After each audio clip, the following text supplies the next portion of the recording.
Cedo la palabra a Cristina Morales, que es subdirectora general de contenidos de la Sociedad de la Información, dentro de la Secretaría de Estado, para la Sociedad de la Información y Agenda Digital. Muchas gracias, Esteban. Continuamos con la segunda mesa redonda de esta séptima edición del Encuentro Aporta. Para mí es una gran satisfacción que me haya tocado moderar esta mesa redonda porque tenemos 4 speakers auténticamente de lujo hoy en Madrid y que me consta que han hecho un esfuerzo increíble en sus agendas para poder estar aquí hoy con nosotros y compartir los avances en el mapa de ruta internacional de los datos abiertos. La razón por la cual cuando empezamos a pensar en el programa del evento Aporta y quisimos invitar a Stephen, a Bárbara, a Simon y, por supuesto, a Salvador, era porque queríamos hacer una continuidad de la Conferencia Internacional de Datos Abiertos que se celebró justo hace un año aquí en Madrid, ¿no?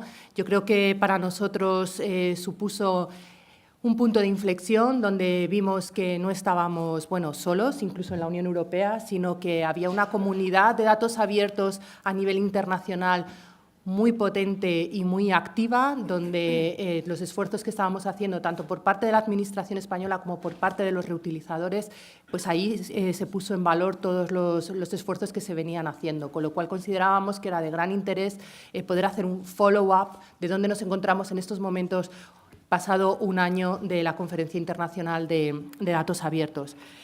En primer lugar, les presento a Stephen Walker, que trabaja para la red Open Data for Development y para el International Development Research Center del Gobierno de Canadá en varias iniciativas de datos abiertos.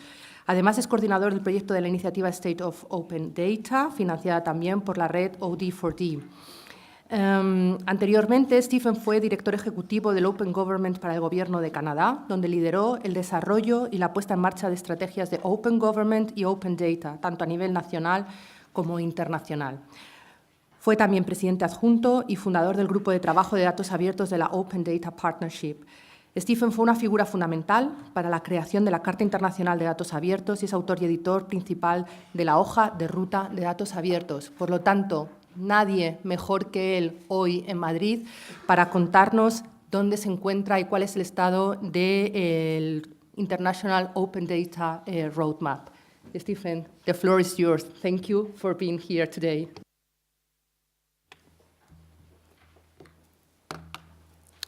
Thank you very much. It's a great pleasure to be here. I'm sorry my presentation is in English only. Next time I'll make sure that it's available in Spanish as well. So I guess my job is to sort of set the stage for today's conversation.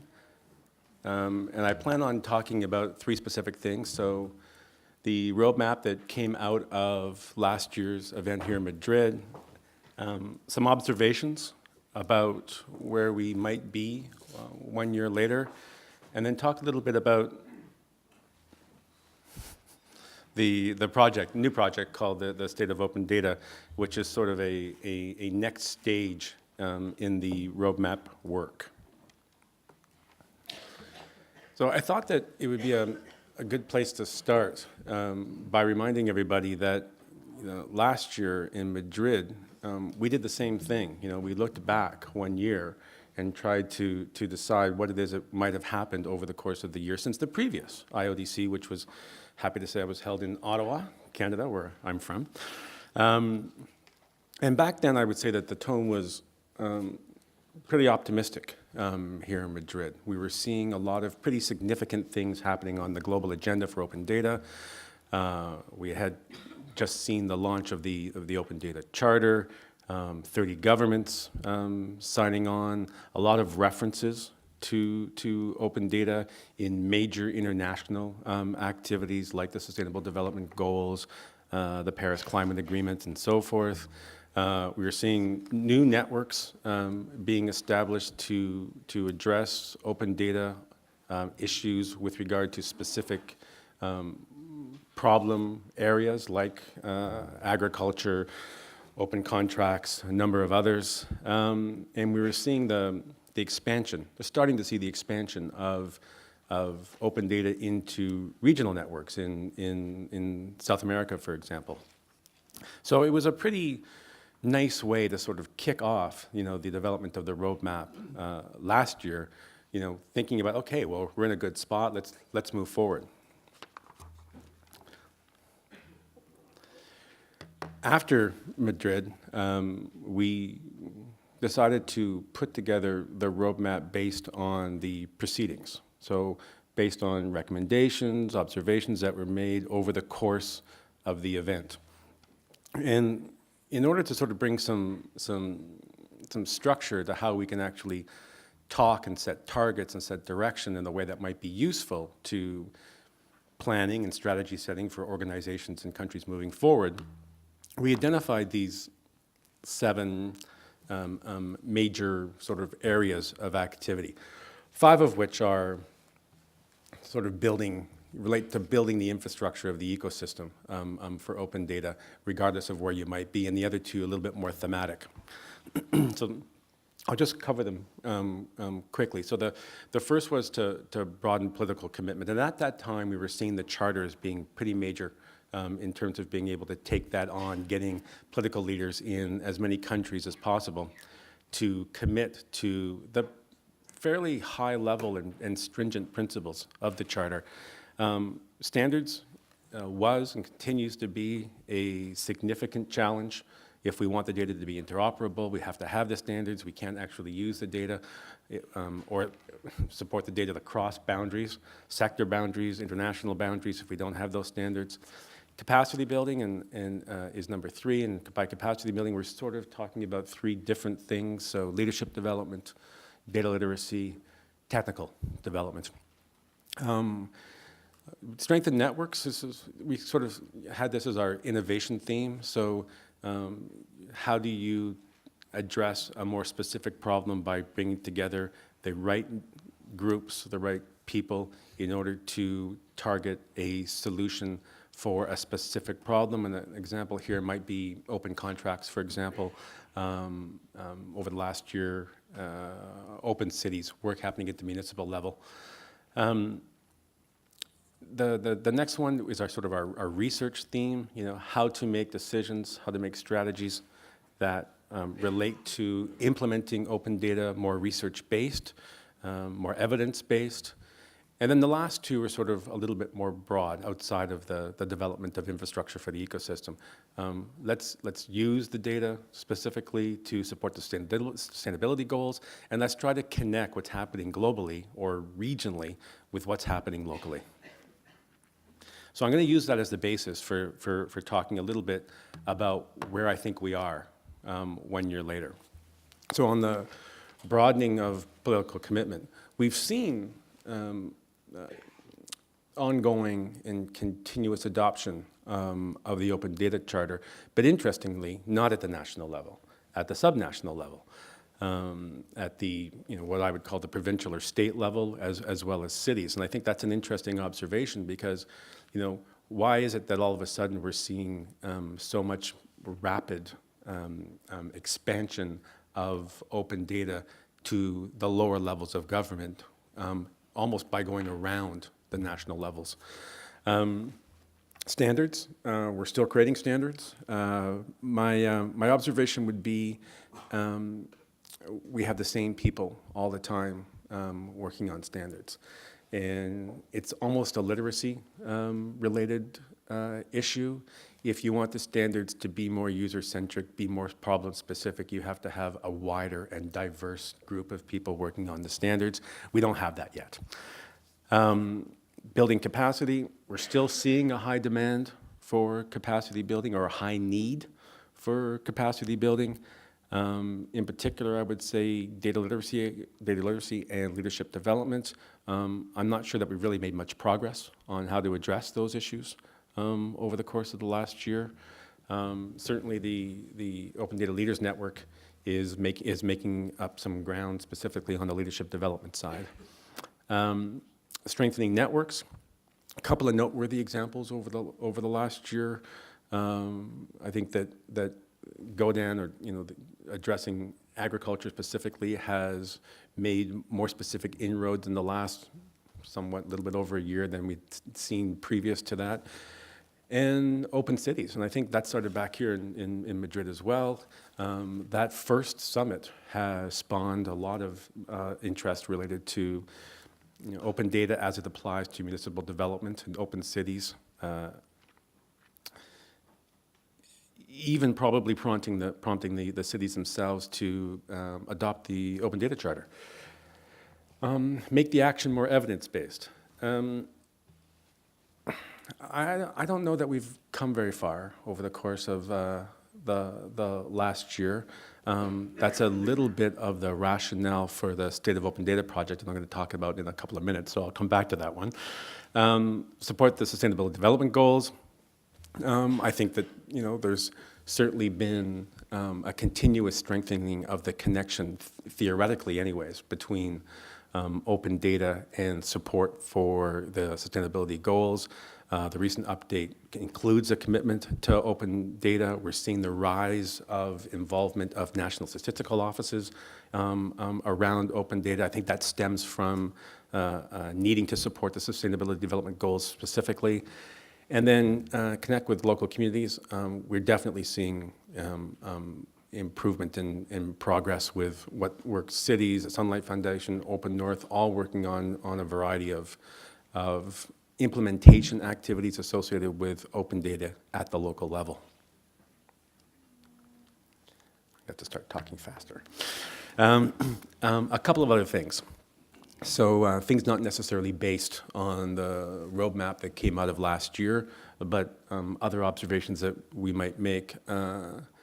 Gender. So this is an ever increasing area of concern that was talked about here last year, and it's still a real significant issue for the broader global open data community. I think that you have to remember that the issue is sort of twofold. There's insufficient data related to gender issues made available as open data, and there's also a lack of parity of participation, by women in the open data community itself. There's what I was calling the rebound observation, which is the appearance of decline with regard to some of the previously thought open data leader countries. Over the course of the last year, governments change. Do we have enough momentum to carry us through those changes? I think we have to ask ourselves tough questions about whether the loss of that leadership is affecting the global open data movement. Infrastructure continues to be a really, really hot topic, but from my own perspective, we're not getting very far.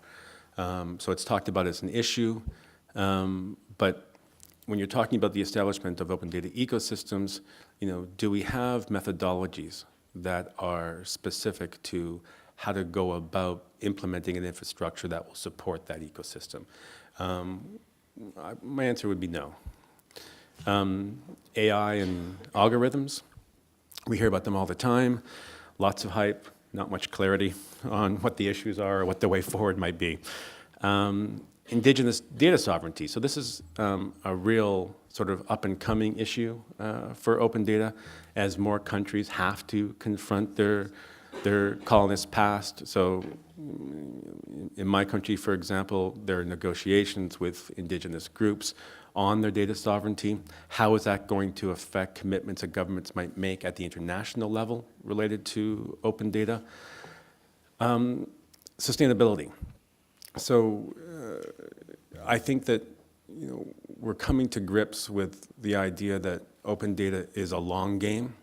It takes a while to have the impact, much longer than we might have been willing to admit when we first started working specifically on open data. So organizations, nonprofits, government programs, international partnerships, all have to be sustained for a much, much longer period of time, and they weren't necessarily developed with an eye for being able to do that.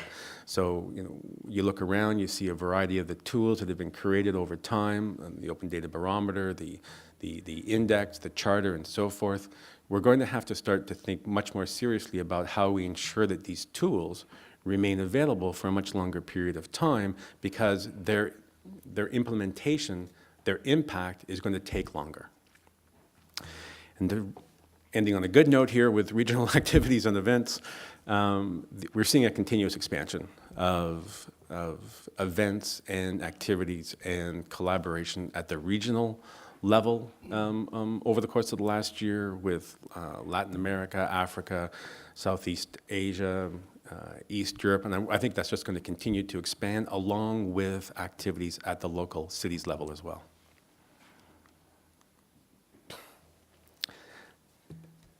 Just a little graphical representation of the expansion internationally in terms of regional action and events.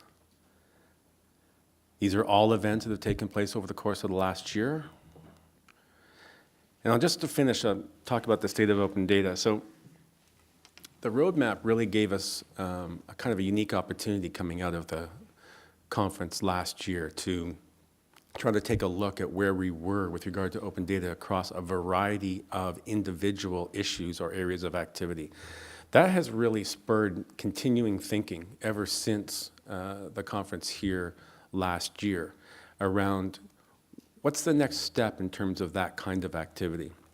And I'm really pleased to announce that moving forward, there is a new project. The project is called the State of Open Data.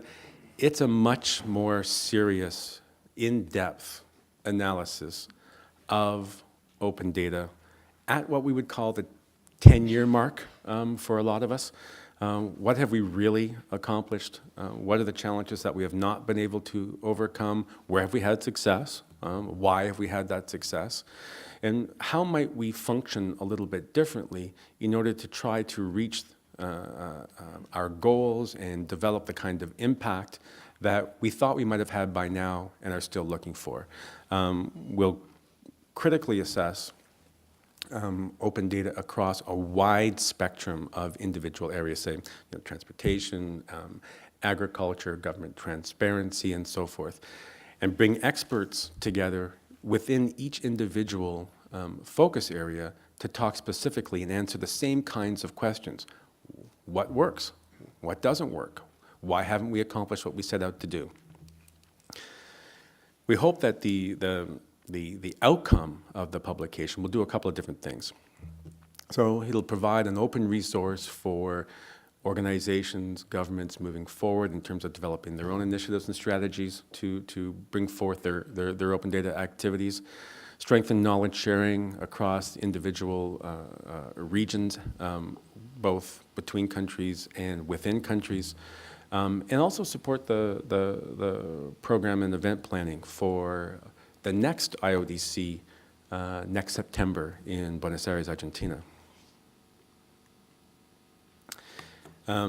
It's going to be a heavily complicated and inclusive process with researchers and users, innovators and leaders brought together from all around the world to talk about their own expertise, their own subject matter related to open data. And just to give you a sense of how many different types of topics and subjects that we hope to be able to cover in the State of Open Data publication, each of these would represent a chapter in the initiative moving forward, starting about now and moving forward all the way through to IODC 2018.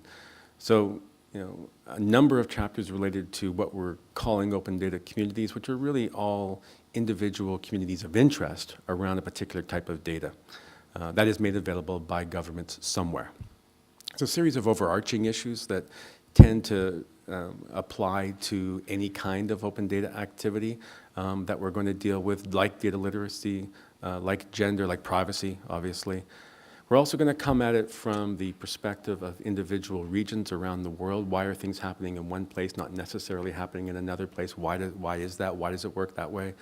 And then we're also going to come at it from the perspective of the individual stakeholder groups. So, why does civil society function within the open data ecosystem the way that they do? how might that work be more efficiently applied? Same thing for governments, same thing for donors. I'm just about really ready to stop. There's a plug here for the State of Open Data project. If you're looking for more information, I ask you to find me or use any of these contact information. Another plug for the International Open Data Conference next year in Buenos Aires. Save the date. You know, you only have 10 months to plan. And my third plug for open data for development. That's it. Thank you very much.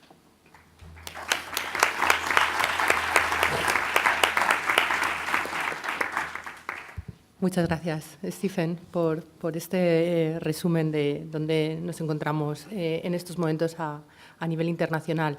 Puedo decir personalmente que el trabajo de organizar una conferencia internacional de datos abiertos es ingente. El cuadro que ha mostrado Stephen con todos los topics y todos los stakeholders involucrados en la conferencia es realmente así, pero también quiero resaltar que la participación española fue fabulosa el año pasado y animo a todos los que están en esta sala a contribuir a todo el movimiento de la comunidad de datos abiertos a nivel global, porque es la única manera de que la voz de los stakeholders españoles pues, se escuche también a nivel internacional. Paso la palabra a Bárbara Ubaldi, a la que también agradezco sinceramente que esté aquí en Madrid. Me consta que la semana pasada estaba en México y ahora tiene que coger en pocas horas otro avión para desplazarse, con lo cual, Bárbara, muchísimas gracias por hacer un hueco en tu agenda para estar hoy aquí y contarnos cuál es la estrategia de la OCDE en los temas de datos abiertos.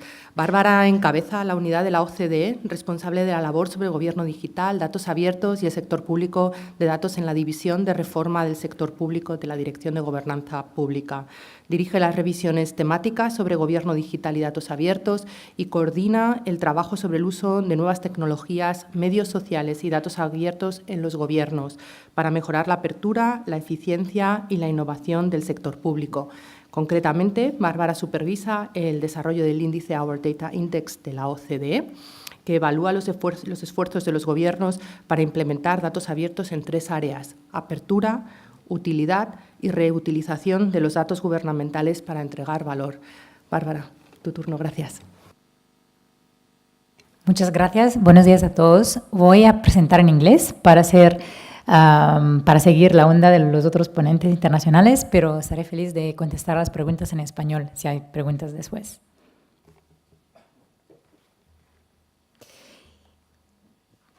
Antes que nada, muchas gracias por haberme invitado. Es un placer estar aquí. Desde el punto de vista de la OCDE, hemos estado mirando con mucha atención lo que hizo España en ámbito de datos abiertos, y aquí voy a empezar a hablar en inglés.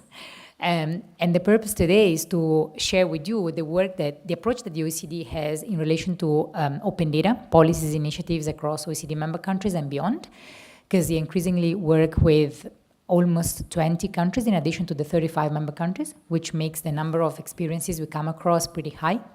And share with you the results of the second edition of the index that we released in 2017 in July this year, just to highlight some of the trends that we see across countries. And you will see that some of the points that I'll be making really build on some of the observations made by Steve.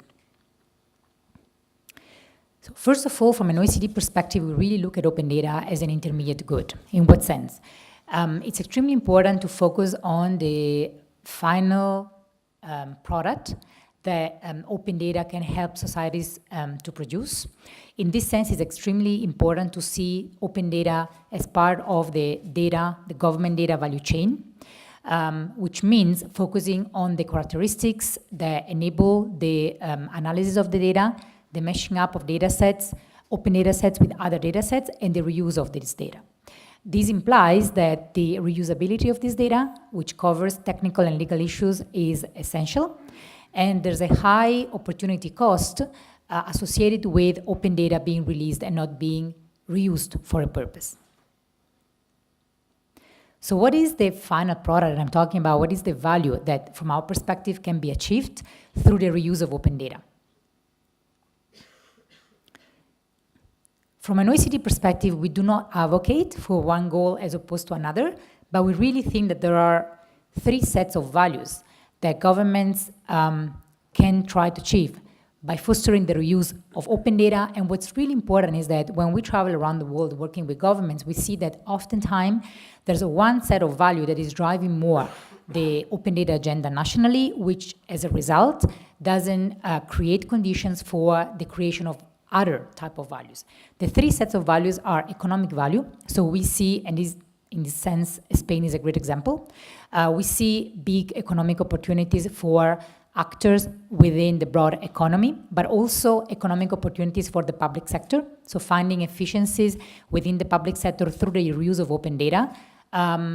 Civil servants and public sectors are not active members of the open data ecosystem in terms of being active reusers of open data, and that's something that we see governments are trying to foster in terms of community of reusers.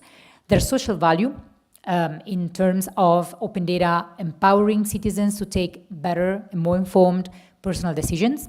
I can, through visualization products built on open data, decide if I move to a country, if those products are available, where I want to go and live, based on my personal needs as an individual, as a partner of somebody, as a possible mother.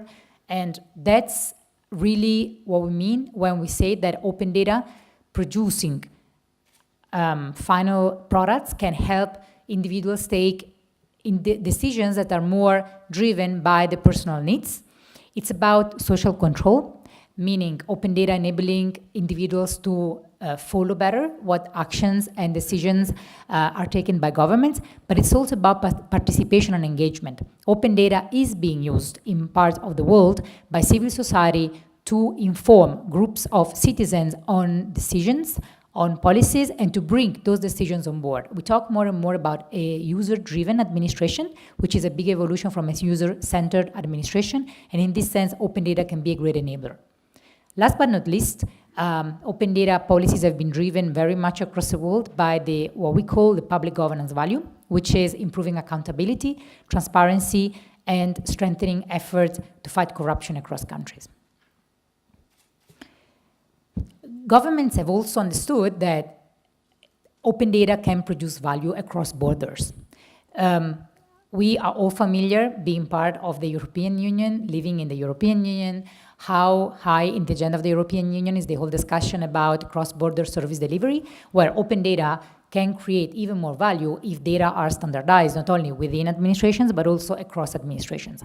And in this sense, I'm not going to be talking much about the International Open Data Charter because Steve has done it, but the Charter has built has the purpose of building a common structure and a common normative framework that governments willingly and freely decide to adopt to strengthen not only efforts nationally, but also to strengthen the international value of national efforts. So what are, in our perspective, the requirements that are needed for the value to be co-created? First of all, data need to be available, because if we don't have open data, then not much can be done with it.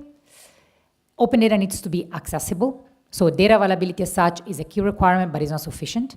At the early stages of open data, many of you may recall the fact that the big focus of countries was, let's increase the number of data sets available on the portal, where if we just focus on increasing the number of data sets available on the portal, that's not sufficient. Open data needs to be accessible. Just one point, many governments still upload PDF, and they think they're doing open data. That's not accessible data as open data, but at the same time, there's the whole now awareness of trying to avoid creating new forms of digital divide.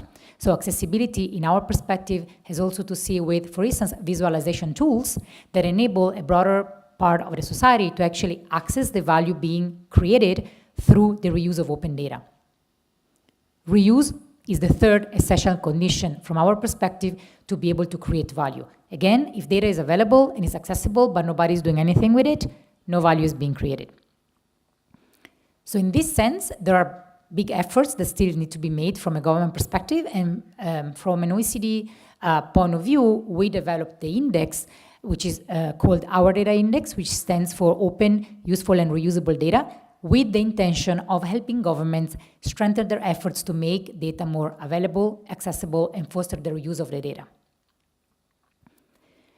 It's built on an analytical framework that includes a number of variables that we see being relevant for these three aspects that I mentioned. And you will see that there are a number of aspects that are related to the three areas which are also cross-cutting. You will see in a few slides what are the key trends, and if I mention here stakeholder engagement, focus on implementation and monitoring the impact, you will see how these elements which matter for the three areas are still aspects on which governments need to focus their efforts. The index embeds entirely the International Open Data Charter, so the 6 principles that Steve already presented in his presentation, which build on the G8 Open Data Charter, are at the core of the index. In that sense, we try to be synergetic and we try not to duplicate tools that we provide to countries. So in this sense, when we say that the index is meant to help the government strengthen efforts in these 3 areas, also means trying to help governments implement the charter to create value. So it's a joint effort to try to link the index and the adoption of the index with the final goal that governments want to achieve, with the final value the governments want to achieve. Because the adoption of the charter on its own, as such, again, it's not what creates the value. So what are the trends that we see across countries? This is the index, and the country that is circled with the red circle is Spain. So Spain is doing quite well compared to the OECD average. But let's see what are the key findings that we see, especially the first time we published the index was in 2015. So what are the areas that still remain big headaches for countries around the world? First of all, governments are still not very much focusing on proactively releasing data. This can be explained by many reasons. One of them being that in many countries, the access to information and transparency agenda is still driving many of the efforts, which means that the focus is, okay, let's open up data or let's open up information when we're asked to do it, right? We're all familiar with law and transparency and laws on access to information that define criteria based on which, if a government receives a request, needs to open up the data. Now, open data, it's more than that. Open data requires also the proactive release of data for creating a value set of data that people can reuse. Second, promotion of data reuse, which has to see also with the first point, which is linked to how much we know about the ecosystem that is reusing the data, how much we know about the demand of the reusers of data. It's still an area where governments need to focus. Few countries monitor the impact. Few countries monitor the reuse being done of the data to understand what the community is doing with it, what the community needs. There's an implementation gap of the adoption of, for instance, the charter. So governments either adopt the charter or design national policies and strategies, but then the implementation phase, the moving beyond the political commitment, still needs quite some effort. And few governments think of concrete ways to actually engage the ecosystem of reusers, starting with the portal. Meaning the portal is a great opportunity, and some countries are exploring that, France to be the first one, the most active in this sense, to use these opportunities, this portal as a platform to actually engage the open data reusers. Just few observations in relation to the 3 areas. In terms of data availability, governments are not paying much attention, as I said, in terms of compliance in implementation of privacy legislations and norms that they have adopted. So again, great effort to adopt these laws, but when it comes to the implementation that enables the reuse, need to strengthen the efforts in that sense. Governments do not engage much the stakeholders, part of the ecosystem, to promote the reuse, but also to identify which are the high-value data sets. So when we look at the availability of data, still in many cases it's government-driven, so it's not user-driven, the selection of the data sets to open up. In terms of data availability, many governments still, again, I go back to the idea of the stakeholders' engagement, as I mentioned a few slides before, do not engage their reusers to improve the quality of the data. We know that quality means different things to different groups of reusers of data.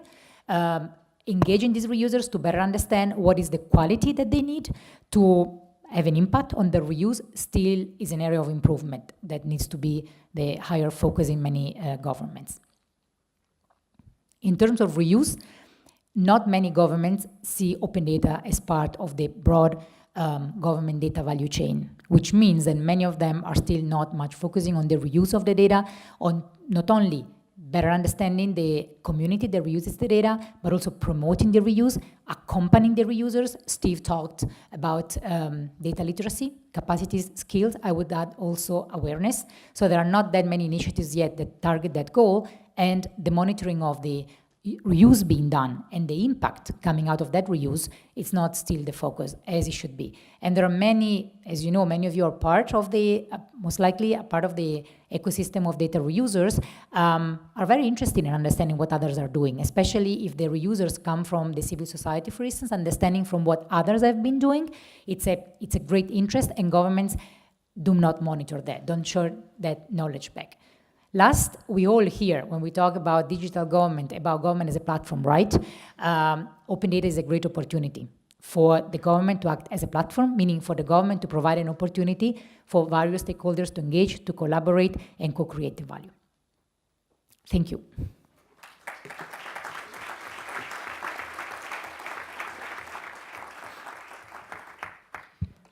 Muchas gracias, Bárbara.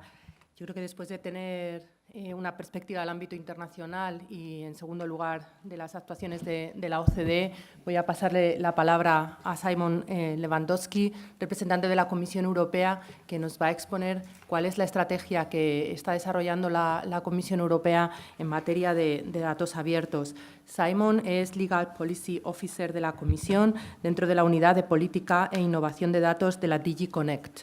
Se incorporó a la Comisión en 2005 y ha adquirido experiencia en las áreas de edición de la UE, digitalización de datos sobre el patrimonio cultural, legislación sobre datos abiertos y políticas de economías de datos. Estudió Derecho en Polonia, Ciencias Políticas en Francia y también es graduado del Colegio de Europa. Simon, the floor is yours. Thank you.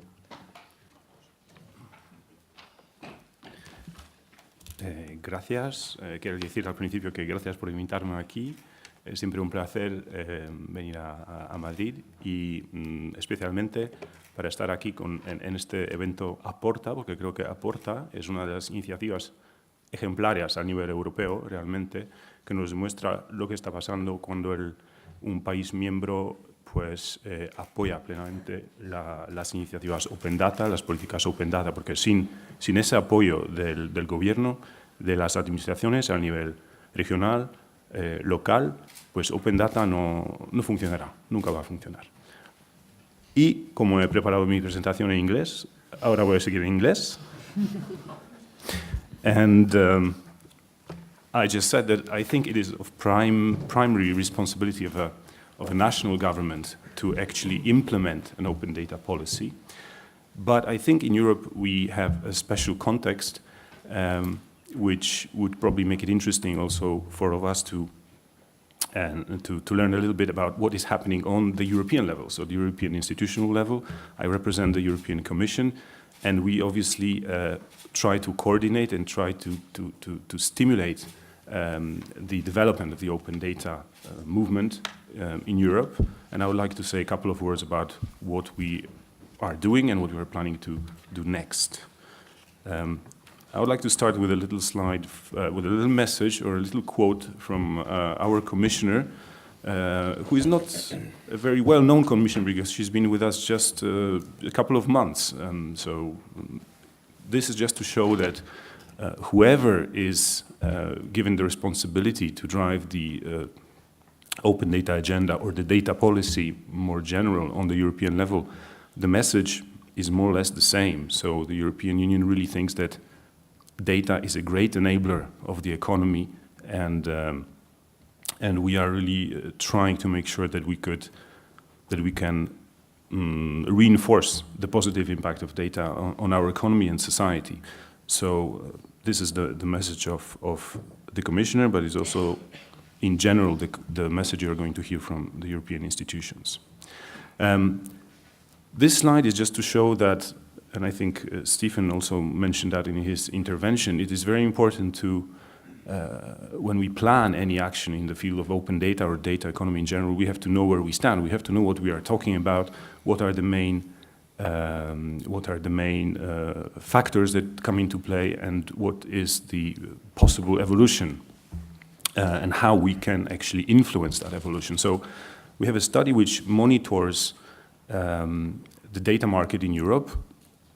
You will find it under the www.datalandscape.eu, and every year we publish new set of data on the evolution of the data economy. And what we see in Europe is that basically there are, well, three basic scenarios that we have. So we can either do nothing, or it could get worse, and if the macroeconomic conditions hit us hard, let's say there's another crisis, there is still a different scenario. But what we try to achieve is what is labeled here as the high growth scenario, which means that the European Union is trying to put in place certain framework conditions, meaning the right policies and the right legislation, and also support in funding to research and innovation, to make sure that the impact of data, and in general the impact of data-driven innovation in all sectors of the economy, can be maximized, so that we can get to this 4% EU GDP growth, hopefully, and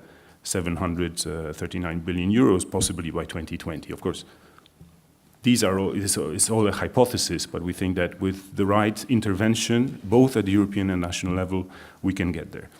Of course, we also have data specifically for public sector information data, government data. And this, I think you heard probably in much more detail earlier on when Di Carrara was explaining the work of the European Data Portal, because this is the kind of information we gather through the European Data Portal, which also conducts studies on the behalf of the Commission. So basically, well, these numbers are, of course, impressive, but the general message is that there is a lot of economic potential in data, and there is therefore a very good reason to integrate actions and initiatives on data, on open data in particular, in this sort of more general European policies. And if I talk about European policies in general, then obviously the main strategy that I would be referring to here is the so-called digital single market strategy. And we have just recently reviewed it. There was a midterm review in May last year, in which you can see that the European Commission committed itself to launching or to adopting a series of measures next year on both public and publicly funded data, but also on, in general, increasing access and increasing availability of data held by the private sector, because our studies also show that in Europe we still have a certain problem with data being transferred from sector to sector and country to country, so there are still some barriers that we need to tackle there. Of course, what is most interesting in the context of this event is what we are planning to do on the public and publicly funded data.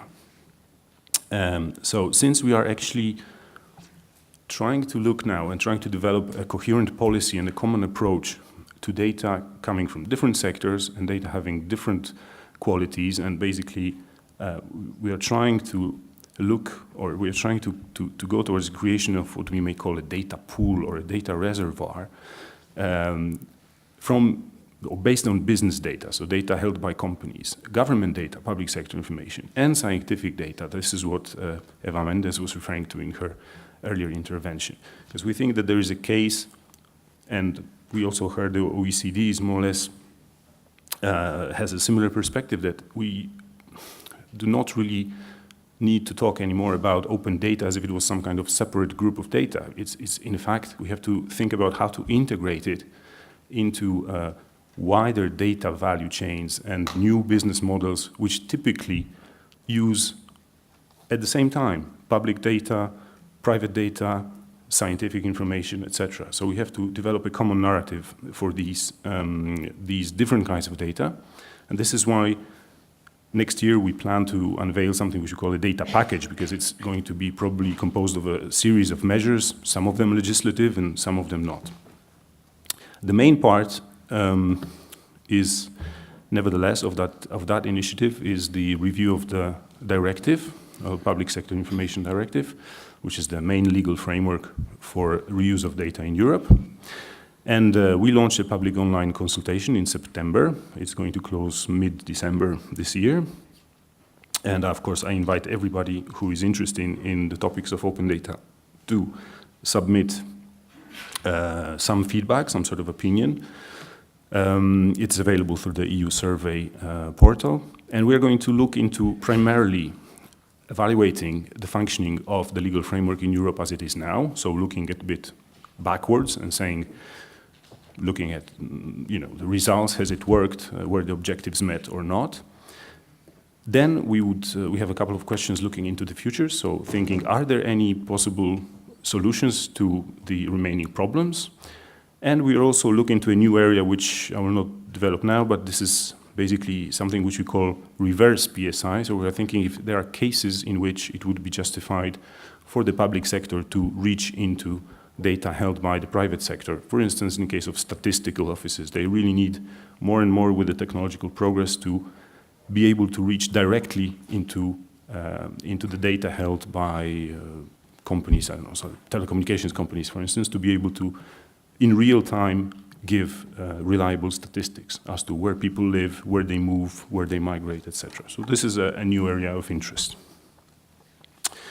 And specifically for the PSI directive, the review next year is something which is foreseen in any case by the directive, because we have to review it every 5 years. So since the last revision was in 2013, by the summer 2018, we need to assess whether we need to change anything, whether there are any problems that we need to tackle. The consultation will help us, obviously, in our impact assessment process, which we already launched and is conducted nowadays. And we will look at a number of issues more specifically. So we will look at those areas that were changed in 2013, such as reuse of cultural heritage materials. How is it happening? Are museums and archives and libraries actually increasing their use, making their materials more usable? How the charging provisions, so the rule of marginal cost or actually free dissemination of public sector information, how is that impacting on the public sector and how that impacts the economy? We are going to look into other topics. I think one of the interesting ones, which is completely new, is to try to widen the scope of the directive towards entities which are currently not covered, which we called para-public or semi-public entities, which are involved in carrying out public sector tasks, let's say public transport, but they are not public sector bodies as such, and therefore they escape the PSI directive. But we think there are some data and good reasons to actually try to include them in the scope of the directive. The same goes for the research data. I think Eva Mendes made a very good case for trying to approach the policy, the open access policy and the reuse policy, and try to bring them into one. And also we'll think about usability aspects as to how to enhance the usability of data such as dynamic data, so data which is constantly changing. And if it is produced as dynamic data, we think there should be a stronger requirement to actually make it available as dynamic data as well. I'm talking about position of public buses, for instance, or data from satellites. This is just to say this package next year is going to bring together under one heading, so to speak, actions on data coming from different sectors to make it easily accessible and usable across borders, across sectors, and by different types of organizations. And I think with this I may finish my intervention. You will find more, obviously, on the Digital Single Market website of the European Commission. Thank you.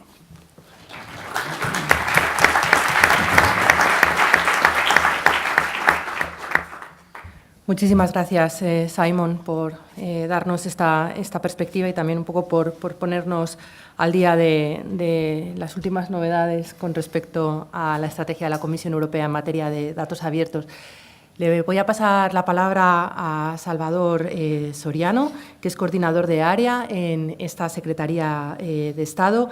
Salvador es ingeniero superior por la Universidad Politécnica de Madrid, cuenta con un máster en gestión de sistemas de información por la Escuela Superior de Comercio de París, programa de especialización en propiedad intelectual y firma electrónica por la UOC y programa ejecutivo de liderazgo público por la IE Business School.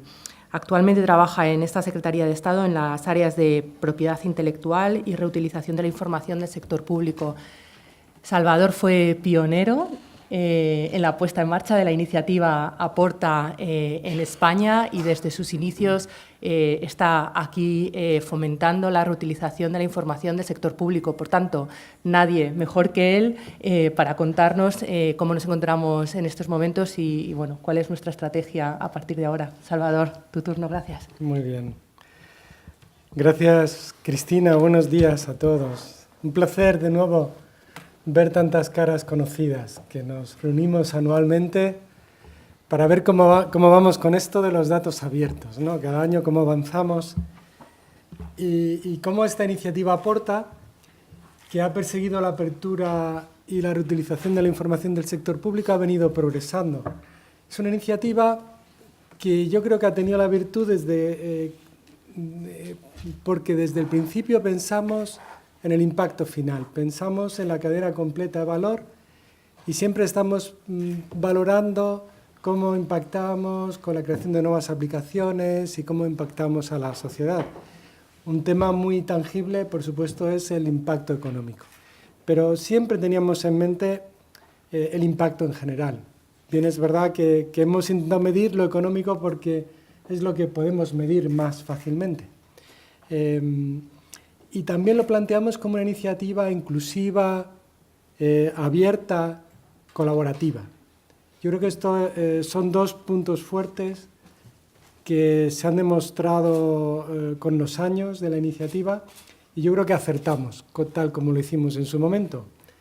Y lo pensamos nosotros y lo piensan más entidades, ¿no? Porque aquí podemos ver cómo nuestra iniciativa ha sido valorada de manera muy positiva por los organismos internacionales.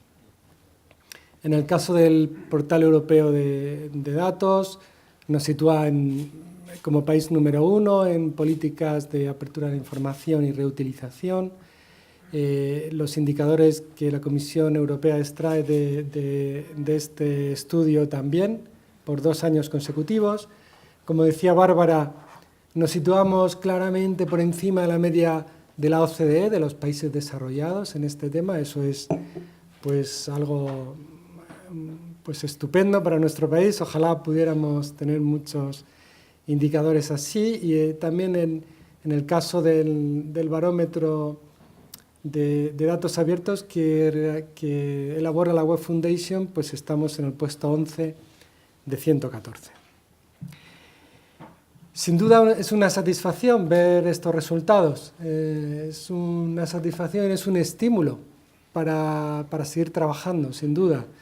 Y esto nosotros hemos trabajado, por supuesto, para hacerlo una realidad, pero realmente se lo debemos a muchos. No es una cuestión solo nuestra ni de Aporta, sino que es el resultado de un trabajo de muchas personas y colaborativo. Muestra de ello es que tenemos identificadas 153 iniciativas de datos abiertos en España. Aquí traigo el mapa y esto quiere decir que los resultados son muy colaborativos y hay muchas personas detrás de estos resultados, aunque yo pues, los traigo hoy a esta ponencia. 153 iniciativas que muestran una gran diversidad de aportación a los datos abiertos. Una gran diversidad que podemos ver, por ejemplo, aquí en quién aporta a nuestro catálogo nacional de datos. Nuestro catálogo nacional de datos se nutre en un 48% de datos autonómicos. sea, casi la mitad son datos que vienen de las comunidades autónomas. En particular, las dos que más contribuyen, por poner un ejemplo, son el País Vasco y Aragón. El 28% viene de administraciones locales, con grandes contribuyentes como el Ayuntamiento de Málaga y Gijón, que son los dos primeros contribuyentes en conjunto de datos. Y un 24% solo viene de la Administración General del Estado, donde tenemos grandes contribuyentes como el Centro de Investigaciones Sociológicas o el INE. En conjunto, entre todos, hemos conseguido esta evolución de datasets. Actualmente tenemos unos 16.000 datasets disponibles provenientes de organismos públicos, con una evolución sostenida, creciente en el tiempo. Lo que más nos gusta, además de que haya muchos datasets, por supuesto, es que cada vez vemos más aplicaciones que dan un valor a esta información que hacemos el esfuerzo de publicar. Actualmente tenemos en la web disponible 200 aplicaciones identificadas, hechas por españoles para el contexto español, básicamente. O sea, tenemos 200 iniciativas de diferente tipo que han empezado a reutilizar esta información y a crear valor, que es lo que pretendemos, con lo cual estamos encantados con los 16.000 conjuntos de datos, pero encantados también de tener ya estas 200 aplicaciones y percibimos que crecen en un número muy rápido en los últimos tiempos. O sea que vemos que es un proceso que se va acelerando. Detrás de estas 200 aplicaciones está la sociedad civil, pero también hay un sector empresarial que nos interesa, porque creemos que es un motor para asegurar el sostenimiento de la cadena de valor de los datos. Un sector empresarial que actualmente, según nuestros estudios, hemos identificado a 535 empresas, con un número creciente bastante fuerte, como se puede ver aquí en este gráfico, y también hay unas 5.000 personas empleadas en el sector empresarial infomediario. Es una evolución muy positiva teniendo en cuenta la debilidad económica que hemos tenido durante los últimos años. Así que nos parece una gran oportunidad este área, nos sigue pareciendo una gran oportunidad y con eso cerraré un poco al final también de esta intervención. ¿Qué podemos hacer para reforzarlo? Pues se nos ha ocurrido que es muy importante en el estado de madurez que estamos promocionar el desarrollo de aplicaciones. Y para eso hemos organizado el Desafío Aporta 2017, que esta tarde se entregan los premios del Desafío Aporta. Un Desafío Aporta donde hemos tenido una concurrencia magnífica, muchísimas ideas, buenas ideas, nos ha puesto en un aprieto al jurado decidir al final quiénes iban a ser los premiados y nos ha servido para premiar algunas iniciativas, pero también para movilizar ideas. El hecho de recibir tantas propuestas también es una forma de movilizar la creación de aplicaciones. Premiaremos algunas y algunas otras, pues vemos si tenemos alguna otra forma de ayudarlas. Además del Desafío Aporta, hemos organizado premios o reconocimientos a desarrollos exitosos. Uno de ellos son los premios Aporta, que también los entregaremos esta tarde, pero anteriormente también hicimos un estudio y difundimos 11 buenas prácticas que habíamos identificado en España de reutilización de información del sector público. Buenas prácticas que lo que queremos es que inspiren el desarrollo de más aplicaciones. Todo esto está disponible en nuestro website, todo esto que estoy poniendo, o sea que ahí tienen toda la información. ¿Qué más queremos hacer brevemente? Pues tenemos una regulación de un Real Decreto en vigor que nos ha acompañado en esta primera fase de despliegue del programa y que ha sentado unas bases muy positivas para el desarrollo que hemos tenido, pero sí que vemos una oportunidad de renovarlo. Y tenemos en cartera reformar el Real Decreto que nos aplica, sobre todo para reforzar los aspectos de coordinación administrativa. Por supuesto, seguiremos haciendo nuestros estudios de caracterización del sector infomediario, que es nuestra forma de acercarnos a estas 535 empresas, ver cómo están evolucionando, qué les preocupa, qué nos piden, qué retos tienen, qué dificultades. Eso lo seguiremos haciendo. Es muy importante fomentar la colaboración público-privada. Aquí pongo el escenario de actores en el ecosistema de los datos abiertos y trabajaremos en fomentar esta colaboración público-privada también en nuestras próximas actuaciones. Otro de los asuntos que siempre hemos considerado prioritarios es la formación y la información.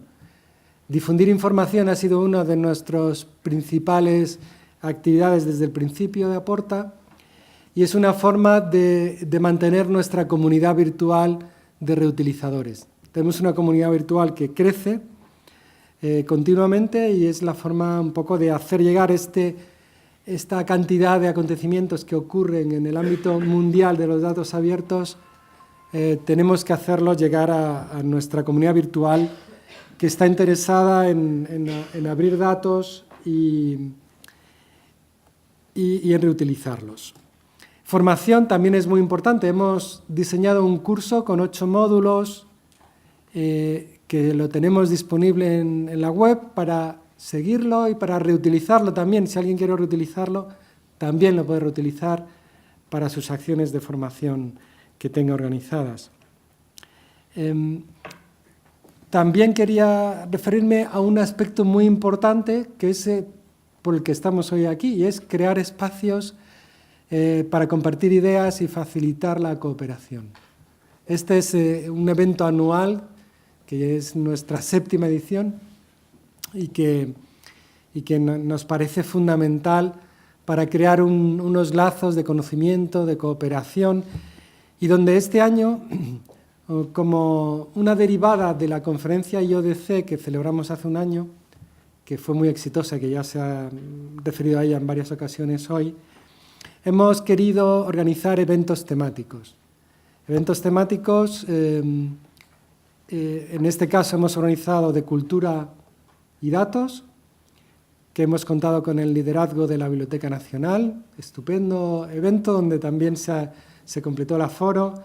Hemos organizado un evento de periodismo y datos, coincidiendo con el ADA Day, con el liderazgo de Media Lab Prado. Hemos organizado un evento de datos y ciudades con el protagonismo de las propias ciudades. Y ayer también se presentó un informe en Cotec, del cual hoy nos darán resultados, un informe sobre generación de negocios y reutilización. De todo esto, vamos a tener portavoces que nos van a contar los resultados de estos eventos temáticos esta tarde, por lo cual les ruego, les animo a que aguanten durante todo el día y estén esta tarde porque va a ser muy interesante, además de la entrega de los premios del desafío Aporta y de los propios premios Aporta. Con todo esto pretendemos reforzar un ecosistema. Aquí vuelvo a poner la transparencia que inicié, que bueno, estamos muy bien, pero estamos muy bien gracias a que hay muchas instituciones y muchas personas que ayudan a que esto sea una realidad.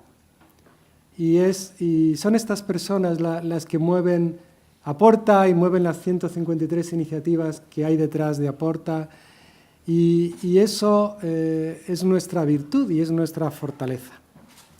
Es una fortaleza que tenemos que aprovechar. En una comunicación de la Comisión reciente de este año decían que si somos capaces de establecer un buen ecosistema de datos, la economía de los datos pasarán del 2%, de menos del 2% del PIB europeo a más de un 3% del PIB.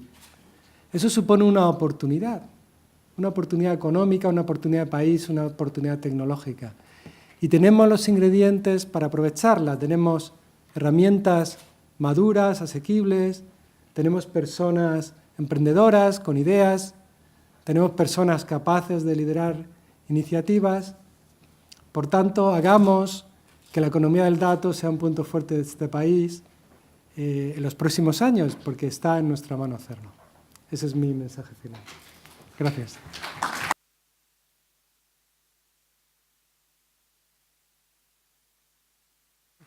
Muchísimas gracias, Salvador. Se abre ahora el turno de intervención a todos los asistentes a esta 7ª edición del Encuentro Aporta. Les invito a todos ustedes a plantear todas las preguntas que ustedes quieran a este panel tan espectacular de expertos que tenemos hoy aquí. Yo creo que hay que aprovechar la ocasión de que tanto Bárbara como Steve como Simon están aquí porque Salvador tiene la puerta abierta del despacho todos los días y él está accesible para todos 24 casi por 7. Entonces, yo creo que es una ocasión estupenda de poderles plantear las preguntas. Así que, por favor, Adolfo.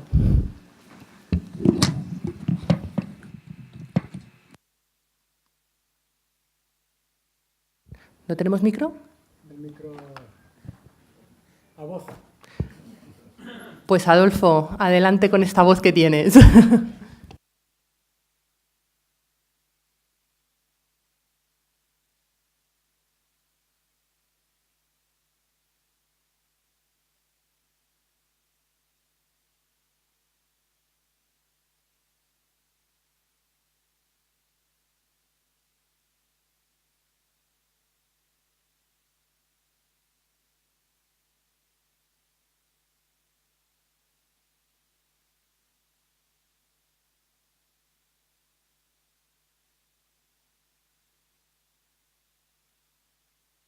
De no diferenciar entre comunidades o... gracias. Voy a dejar ya mi caudal y lo rebajo. Hablaba sobre, bueno, lo que habló ella antes, no lo voy a reproducir ahora porque ella lo hizo muy bien. Y a mí me vino enseguida el rollo del linked data, ¿no? Dije, ¿para qué queremos o sea, necesitamos tener un portal único de datos? Tiene sentido que datos.gob.es sean los datos del gobierno, ¿no? Pero ¿hasta qué punto los datos del gobierno son todos los datos de todos los ciudadanos? E incluso quiero que yo como ciudadano tener mis datos considerado datos del gobierno, aunque sea mi gobierno. Entonces, sobre esa reflexión y sobre todo lo que decía ella de datos generados por los ciudadanos mediante aplicaciones o mediante proyectos de ciencia ciudadana o mediante proyectos de periodismo de datos o recolección de datos, de talleres, cualesquiera, realmente tiene que haber un portal único. Aunque sí, o sea, toda la parte anterior, ¿no? Toda la parte de no dividir comunidades porque estamos tratando con un objeto de estudio que es el mismo, y eso este año me invitó a participar en Edison, no sé dónde está Seba, pero gracias. Y porque ahí fue una iniciativa muy interesante para darte cuenta de que pues tanto data scientists, data journalists, data visualization, todos estábamos al final aplicando de una forma u otra, en mayor o menor medida, las mismas técnicas científicas para verificar los datos. Entonces, la pregunta, volviendo a lo concreto, es: ¿realmente es necesario un espacio único, ¿no? Una referencia única, si además tenemos la posibilidad de los datos vinculados, los datos abiertos vinculados?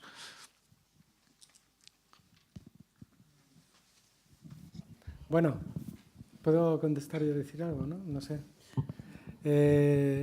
Bueno, es un buen debate. Yo creo que el tener un portal único a día de hoy aporta mucho valor de unificación, de dar mayor visibilidad.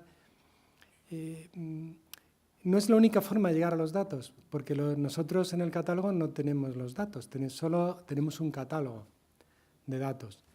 Pero es cierto que ayudamos a que muchos datos sean más visibles y ayudamos a visualizar el movimiento de datos y qué es lo que está disponible y qué es lo que no está disponible. Yo creo que obtenemos información interesante. aparte de ayudar a visualizar, que hay buscadores y que uno puede llegar al dato de diferentes formas, sí que es una buena forma de visualizar cómo estamos funcionando y cómo estamos abriendo datos. Yo creo que hay varios elementos que podemos hablar largo y tendido, pero yo creo que hay varios elementos que hacen, más allá de descubrir el dato, que hacen que a día de hoy que un portal de datos abiertos tenga virtudes. Y nosotros, la iniciativa Aporta no empezó al principio con un portal de datos abiertos que reuniera todos los datasets del país, ¿no?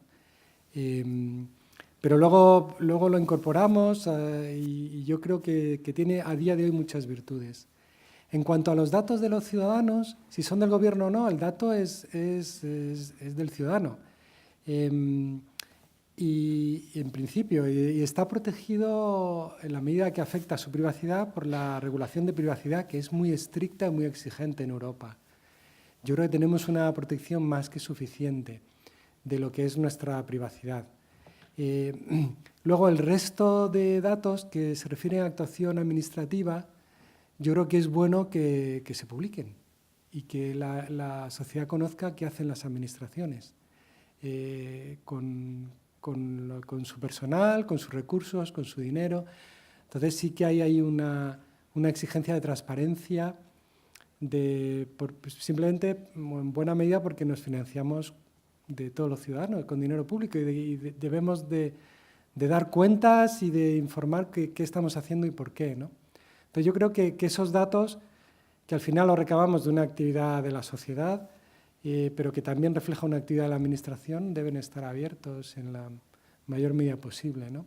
Y luego la esfera de la privacidad hay que protegerla. Nosotros somos muy defensores de la privacidad porque creemos que es una forma sólida de avanzar en la apertura de datos. No podemos avanzar en la apertura de datos si invadimos indebidamente la privacidad de las personas. No, yo no lo veo que eso pueda ser compatible, hacerlo bien con lo otro. Entonces nosotros apoyamos la privacidad. Quizá un elemento de la privacidad es que muchas veces tenemos dudas, ¿no?, de hasta dónde llegar, cómo anonimizar. Quizá ahí queda un espacio donde se necesita formación y más conocimiento. No sé si con eso más o menos respondo a lo que me preguntabas. ¿Hay alguna cosa que puedo extender o no sé? Yo creo que ese debate da para una mesa redonda en el evento Aporta del año que viene. ¿Más preguntas, por favor? Allí, por favor.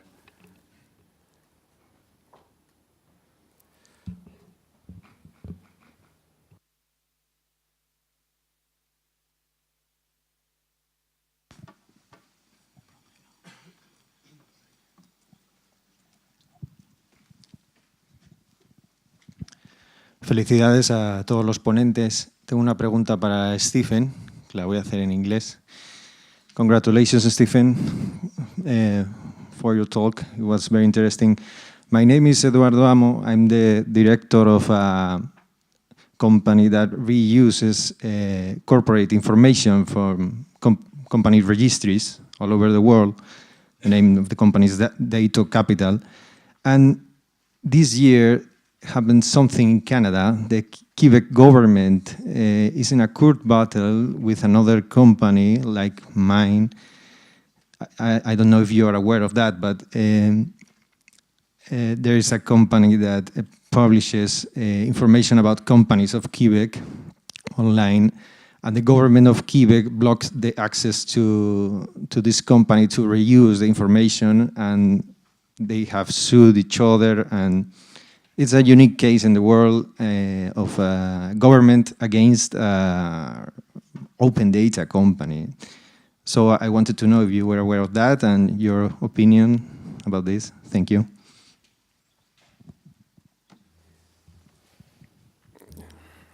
This is the joy of living in a federation. We have 13 provinces and territories in Canada, all of which have individual corporate registries. There's also a national federal registry. Some companies are registered federally, some are registered provincially, some are registered both. Sometimes the information in one registry doesn't line up with the with the other registry. So we have, you know, a myriad of issues around corporate data in particular.